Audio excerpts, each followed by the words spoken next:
Hi, everyone. Welcome to this next episode of Scouting for Growth, where I am going to evaluate the world of insurance technology and InsurTech and innovation with Steve Abel. I'm your host, Sabine VdL, and today with Steve, partner at Oliver Wyman, we wanted to dive into the InsurTech world and determine how to reinvent this space by leveraging commoditized technology for driving competitive edge. Yes, Steve, as mentioned in the previous podcast, has over 25 years of experience in consulting and extensive roles as well at executive levels, specializing in program management, operations, shared services, enabling technology, and much more. In this specific episode, we will dive into the challenges and solutions related to reinventing InsurTech. I would say insurance technology solutions and development in the world where technology has moved to the business. We will discuss the common mistakes InsurTech startups make when investing in technology components with not well thought through architectures. We are going then to go into the world of InsurTech startup for sure, but also we want to understand how they can leverage commoditized technology to focus on building a really unique value proposition. Then we wanted to share strategies for effective orchestration and assembling of tech components into a symbiotic whole for faster go-to-market. And then, this world of InsurTech, where is it going? When we think about it, technically we should be focusing on monetizing capability. So we are going to talk about how InsurTech startup can focus on monetizing their algorithms rather than building the full tech stack, because there are companies and people able to do that for you much faster than you could. And then we are going to look into the changing concept of differentiation, uniqueness in this InsurTech world and how startups can leverage this to their advantage. So I would say stay tuned as we uncover valuable insights from Steve's extensive experience and expertise in the insurance and technology space. So welcome, Steve, to this second deep dive onto Scouting for Growth.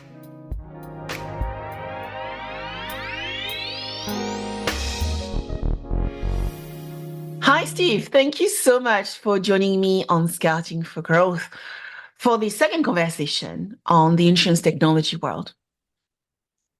Hi, Sabine. It's nice to be here with you. So my first question, Steve, for discussion today is, from your perspective, Steve, what are the common mistakes insurance technology startups, tech founders make when investing in technology today, partly when they look at the components available to them when they are trying to build their new value proposition? I think there are a couple of classic, I'm going to call them errors, that founders make. The first is this idea that you need to hire people that are technologists to build everything for you in kind of an undifferentiated way. And let me explain that. Most of what you're bringing to the market is probably not all that proprietary or unique. Some of what you're bringing to the market is likely groundbreaking and incredibly important for people to pay attention to.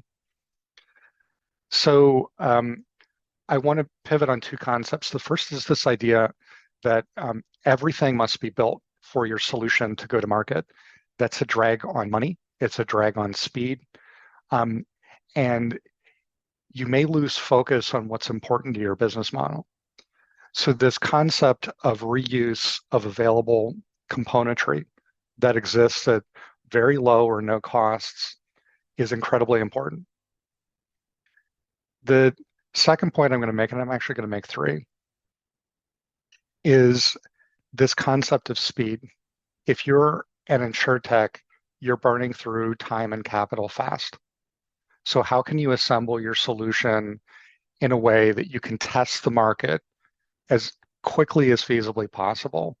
And a lot of founders lose time tripping up over what I'm going to call boring tech or platform tech. The third, sometimes mistake, sometimes it works out, but usually it doesn't, is this idea that you need to hire all of your technology talent. With the pace of change of technology, if you were to do that, a year from now, you're going to need different talent because the technology is going to be different. So this idea of mostly renting technology talent at the beginning is maybe more important than a lot of founders may see right out of the gate. Very interesting concept. So what should we rent and what should we own, Steve? Right? We are in this new world where you said there's a lot of things which is commoditized. Technology is a commodity. What should we do?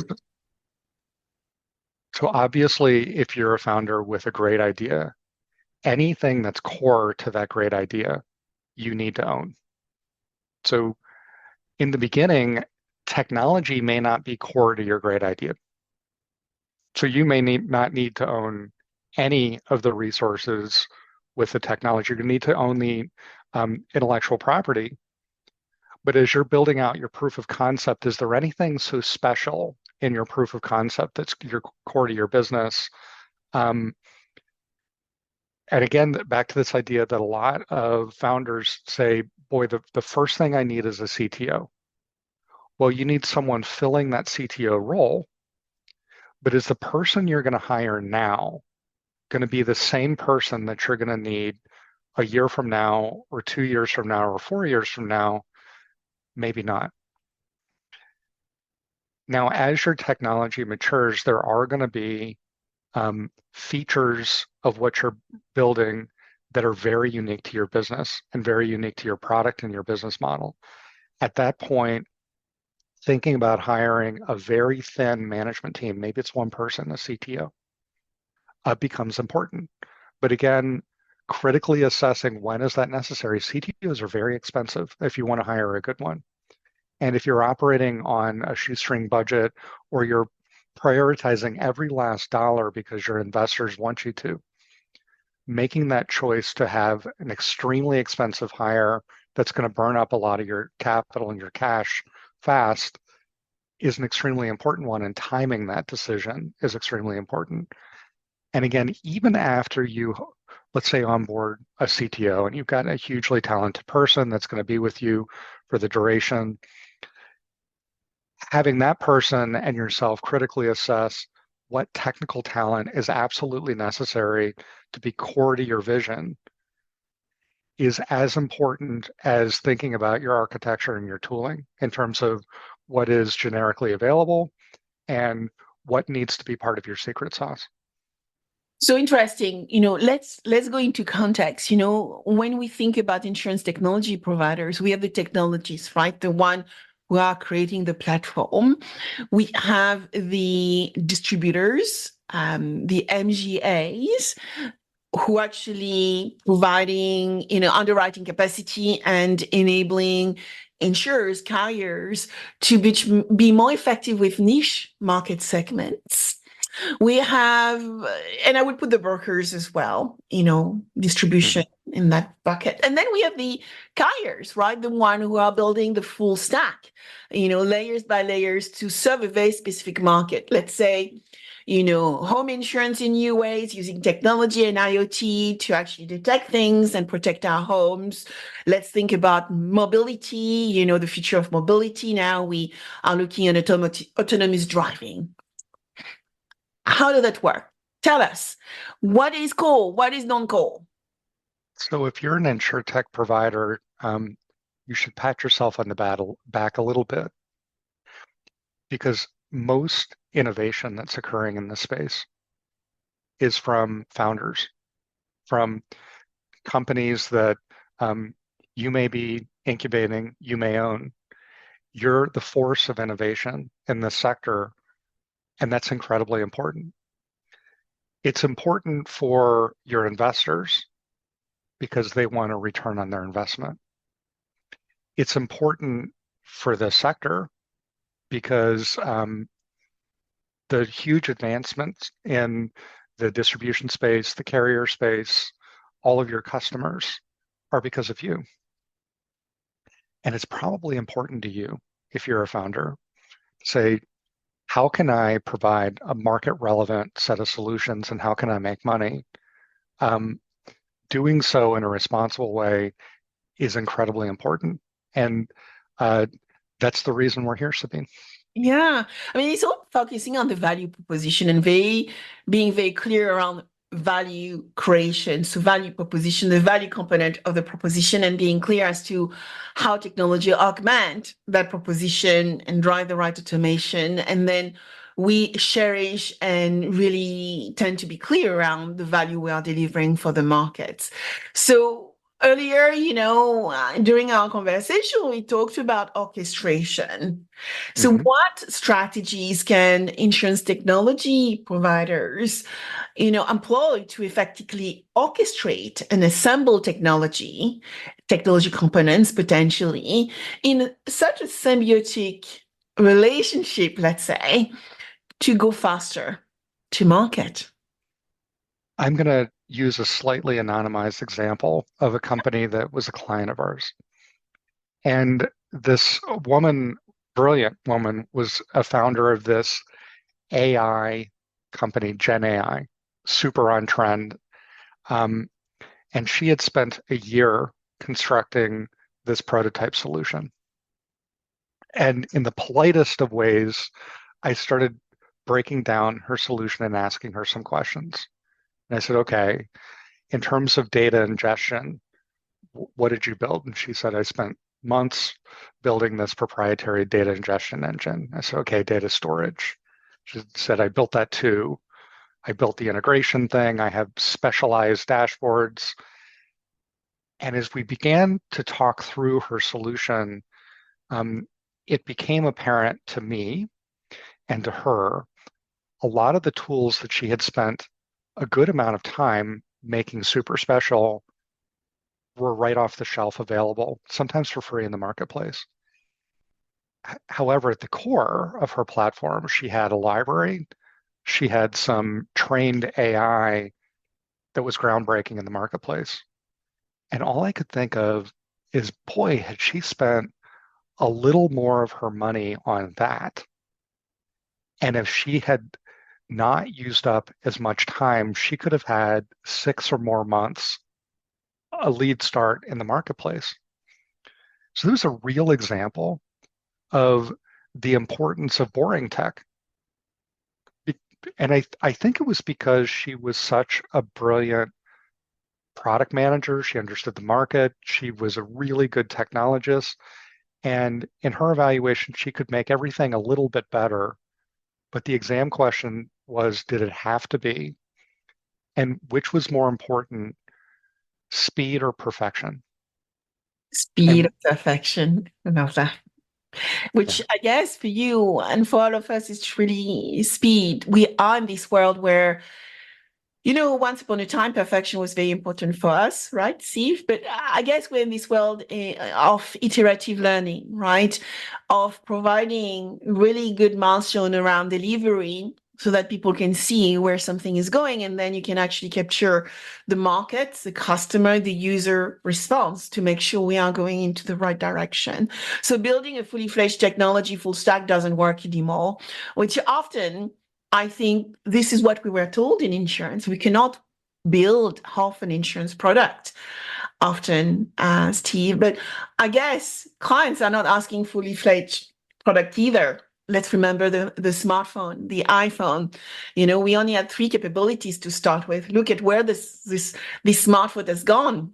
So when you look at what you were saying from insurance technology, it's about monetizing algorithm. It's about focusing on the area of differentiation, not the full stack, but components of the stack where we are going to be able to deliver value, and then look in the market for things which are already available. What is your lens around where tech founders need to focus their attention and where you can help as well with the team at Oliver Wyman? um, there are a couple of important concepts. In order to make money, it's important to understand how is your product going to be used for real. And it's an important thing to understand, how is your product going to be sold? And those might be two different things. And those are things that we help founders and InsurTech companies with. A lot of founders believe that these are the same thing, that I'm going to demo something to my client that I'm then going to give them. And that can be a very costly mistake. More often than not, if your customer is a carrier or a broker, um, they might already have something to plug into. They might already have a set of systems, and they might not want another brilliantly designed platform. They just might want your cool thing plugged into their environment. And having the humility to realize that, and their environment might be green screen mainframe, or who knows? But this idea that thinking about your product in a way that can accelerate your time to market is incredibly important. And then let's get back to, how do you sell it? It's hard to sell an algorithm because you can't see it. And this is back to this orchestration and visualization layer. When I got to Oliver Wyman, that was the first thing that I put my pen down and I said, okay, we need to build something that we can give to our InsurTech founders right off the shelf that can provide some orchestration and visualization of their cool stuff, and we can just give it to them so that the calories can be spent on much higher valued things, so that this idea that you can get up and running with a demo in days or weeks, without having to build this fairly generic thing that you might need to use to demo, we think is incredibly important to founders, because you have to show someone, here's how this algorithm works in your ecosystem. Here's the problem that it solves. So demoing is an extremely important part of the sales process. It's an extremely important part of raising money. May not be relevant at all to your product strategy. And so this idea of thinking of them as two different things, I believe is incredibly important. Very important. And you have highlighted an area which I tend to spend a lot of time myself as well with growth ventures, startup founders, leveraging a three-step program, which is about really understanding your user, the desirability, the feasibility, so the components which meet that user's requirements, and then whether there's somebody who's going to buy it. And often, when you actually align what you're actually doing to what the customer wants, it's usually fewer functionalities, fewer value proposition items, which then takes us into the product, right? You don't have to have all this list of things. You just need to focus on the things which meet the customer needs, which means those are the value items they are looking from the solution. And so then you can remove the rest and actually maybe use what you may call commoditized tech, right? And then you have to actually make sure that the price tag is actually aligned with what the client is prepared to pay for it. So that gets you maybe in position of scalability. So looking at the fact that we have commoditized technology off the shelf, some free, and then we can actually deliver true value to the customer, Steve. How can insurance technology startup leverage that commoditized technology to scale, to really scale their product offering and deliver the revenue that they potentially promise to their investors as well? Modern tooling, and especially cloud-based tooling, already scales. So this idea that I need to buy a specialized infrastructure or server is no longer as important as it once was. I want to come back to the importance of speed and getting something in your customer or potential customer's hands as fast as you possibly can to find out what is the thing that they're going to find valuable and what is the thing that they're going to pay for. And by the way, those might be two different things. Oftentimes, founders focus so much on business value because they really want to help their clients. they may miss market signals about what are people willing to pay for. A signal that we're hearing in the marketplace more and more is our carriers, our brokers, that are our clients want speed. And it's interesting because Oliver Wyman prides itself on having the best solutions. And we can solve the hardest of problems. And yet the market is telling us they just want faster, sometimes boring and faster. And so we're hearing that and we're pivoting in that direction to really focus on good enough and faster. And that is something that really was counterintuitive to me this year. I thought, boy, I'm joining this company full of big brains.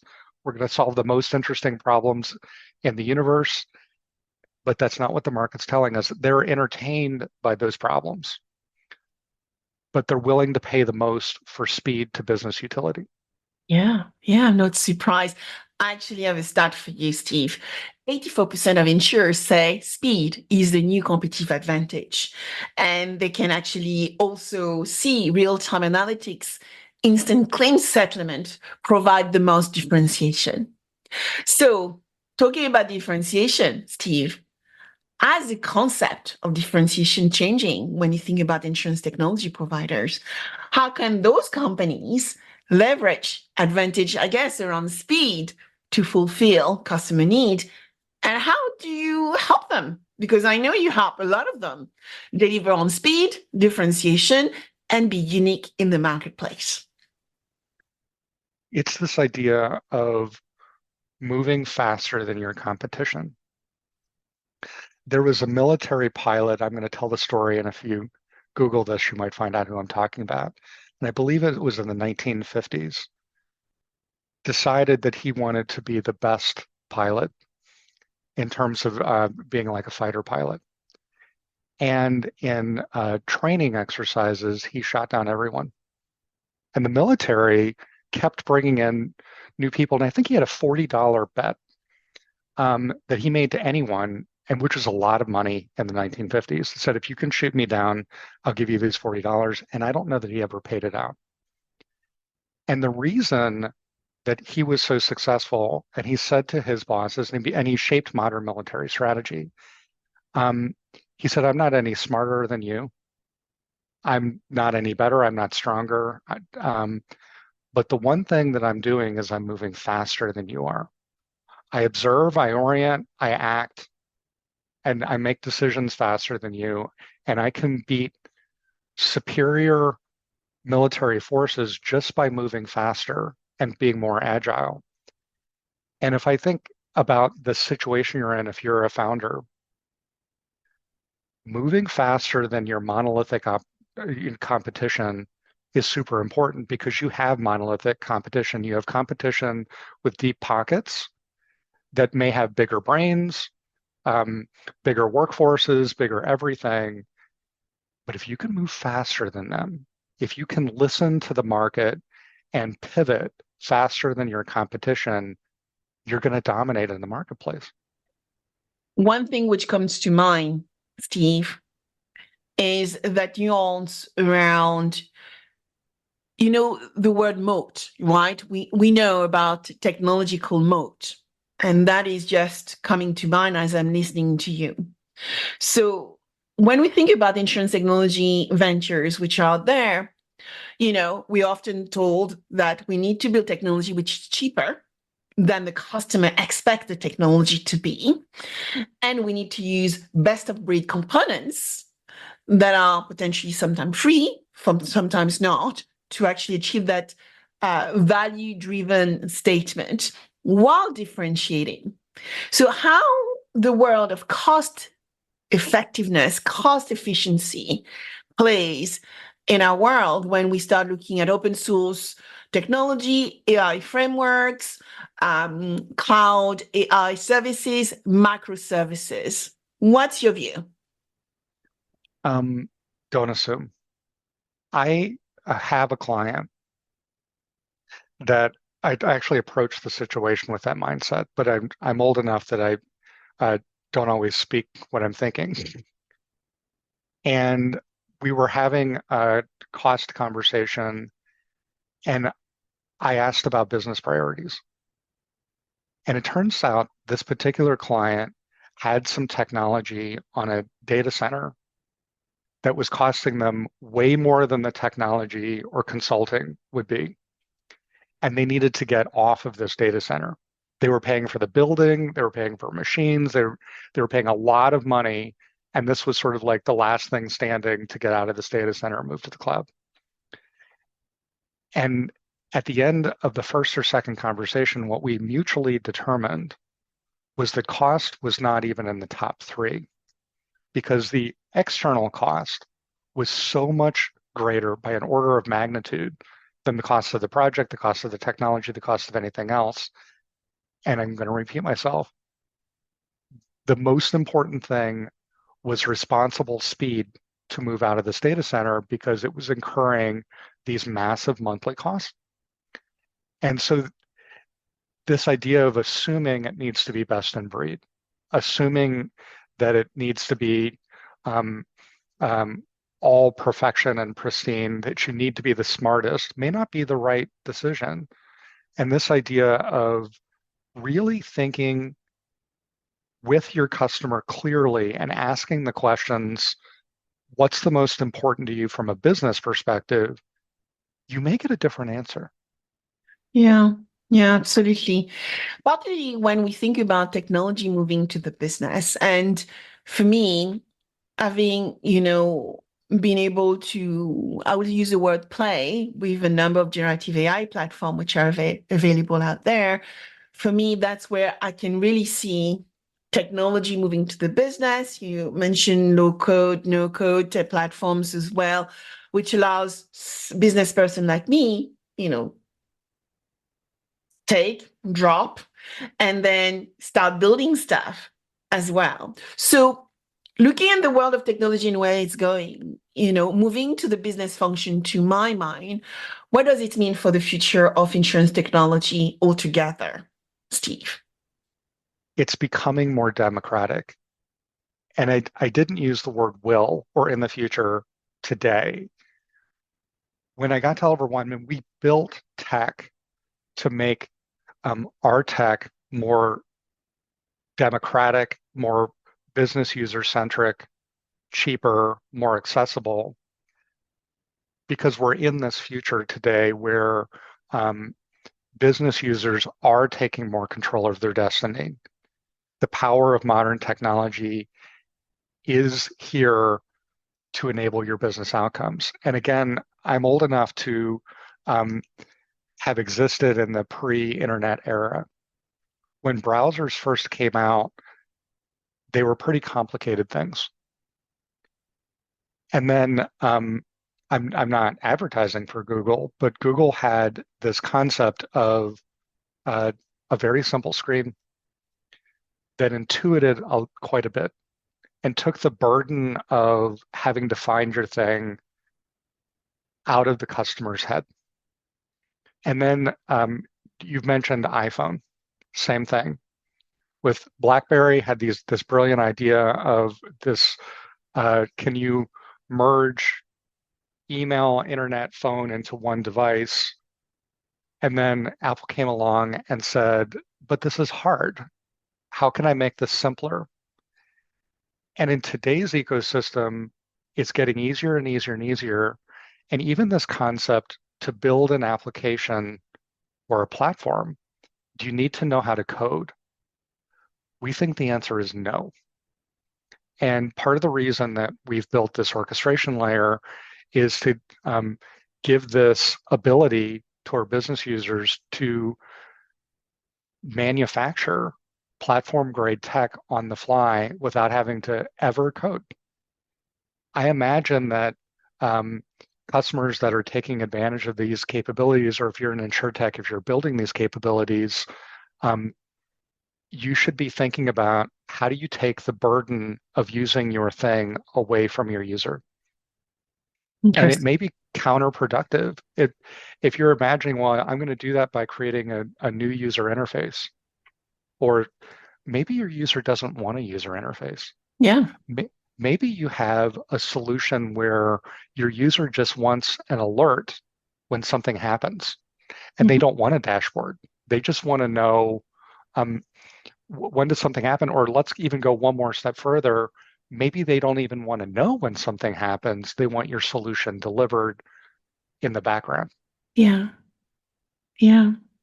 Yeah, which actually changed in some respect the way we work, right? The future of work, the future of business, the future of application, maybe the future of platformification, which also mean that you need different expertise. And you won't believe, Steve, I've interviewed so many fractional COOs, CTOs, CFOs in recent months. So when you look at what you are doing in the world of insurance technology, providers, startups, tech founders. Can you share example as to how Oliver Wyman has been able to use its expertise with those market players to maximize the use of technology, but also enable them to get access to more, right, across the group expertise, because it's all about functionality nowadays. So we bring practitioners that have 20 or 30 plus years of experience that would cost you a tremendous amount of money to hire, and that bring the kind of gravitas and experience that can help you raise money, help you develop a product strategy, help you with your clients, um, and often in fractional ways. Because this idea that you need someone for 40 or 60 or 80 hours a week to generate your business outcome is simply not true in our experience. You need someone that can help make good decisions, validate your good bets, point you in the right direction. Um, that doesn't need to be somebody full time. The second way that we help clients is we give them access to what we're talking about now at a high level. So, okay, um, uh, much of this tooling can be generic. Okay, which tooling, where? How do I put that together? Um, we index hard on getting work done. So a lot of our competition will give you a PowerPoint. We're going to give you a successful demo and a functioning platform. And those are just different focus areas. And which are very important nowadays, right? It's all about execution. And I think it's a very important world. We used to do strategy and PPT, and that never been my favorite place to be. But now it's about really talking about expertise and execution and delivering value continuously across different milestone of any execution projects, right, Steve? So it's also moving from building technologies, I believe, to really focusing on what a startup should be about: product design, value creation, delivery, selling, and marketing as well, which often, young ventures leave very late in the process. So, what business results could we expect working with you? We worked over the summer with a few different InsurTech founders. One of them, we brought her loose ideas to a functioning platform and product that she could demo to her clients and she could raise money on in a handful of weeks. And this should be your expectation as a founder. If you're talking with a consultant or a solution provider or some tech company that says, boy, I need your requirements all written down, that's a warning sign. I need business specs, and then they give you this waterfall um, approach that's going to last months or God help you quarters. You should find a different partner.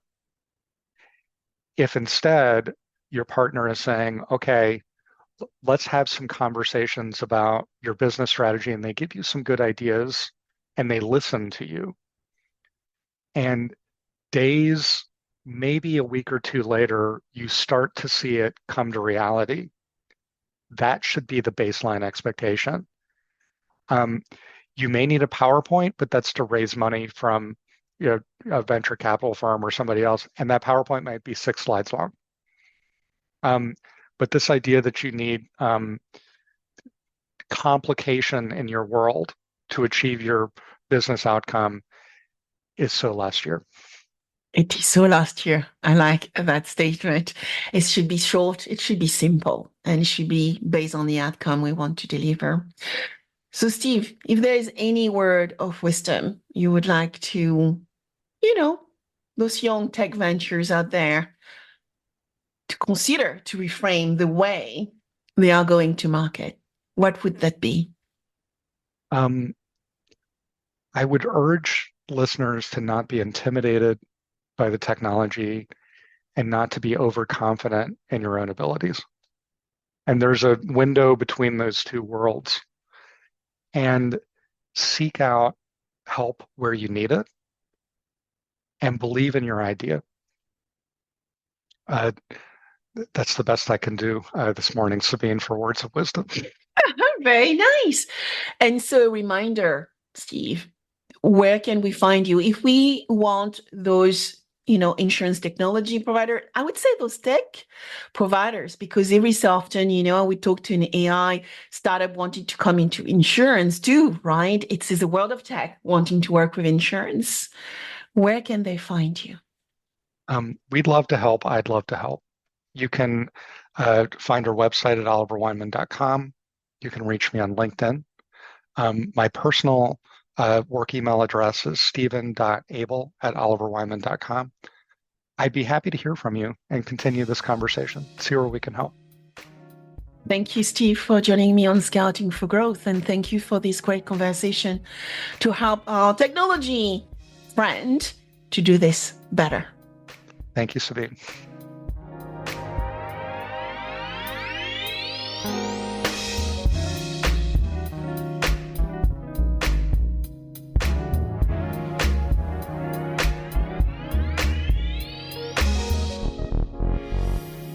I hope you enjoyed this episode of Scouting for Growth. Please subscribe, share with friends, and leave a 5-star rating.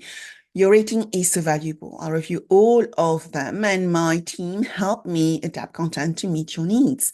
Also, connect with me on my preferred channels. I am a B2B growth expert, so you will find me on LinkedIn, Instagram, and Threads, and X as well as Blue Sky. All information available below. Until next, keep scouting for growth.